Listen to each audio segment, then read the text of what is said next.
Hey guys, Dave here. Welcome to the Centurions Review, the punk rock band of wargame review institutions. This is Belter, Mining the Asteroids in 2076.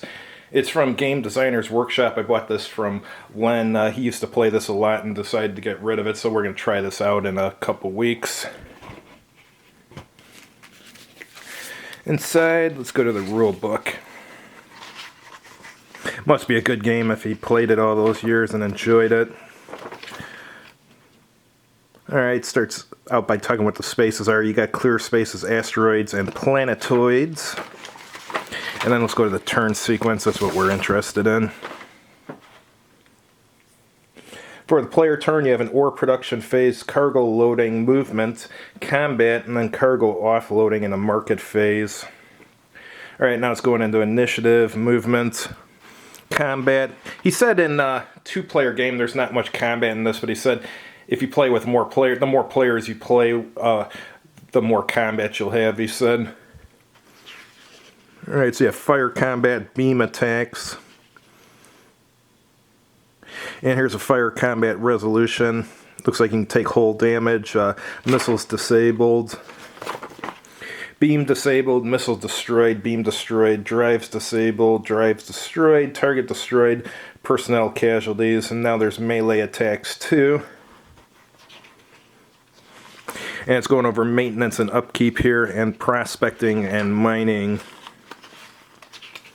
And it's talking about the market, and looks like there's immigration and hired help. Interesting.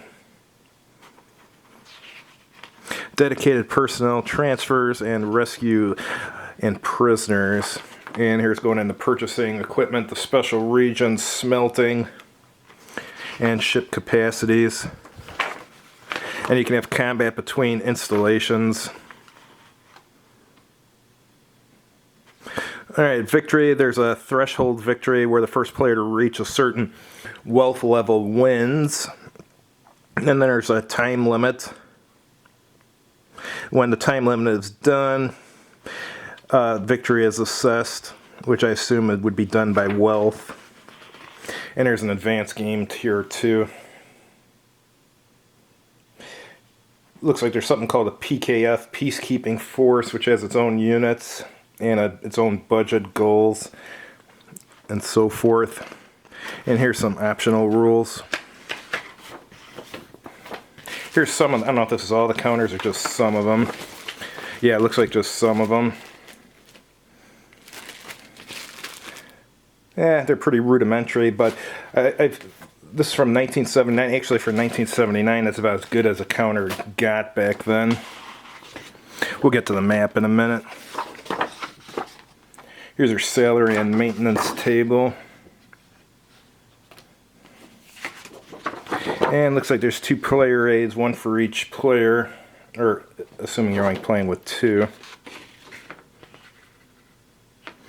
It's got a prospecting table, fire combat table, rock asteroid table, damage table, melee combat results table, ship capacities chart, an equipment chart, and labor relations table. And here's the rest of the counters. Let's take a look at the map now.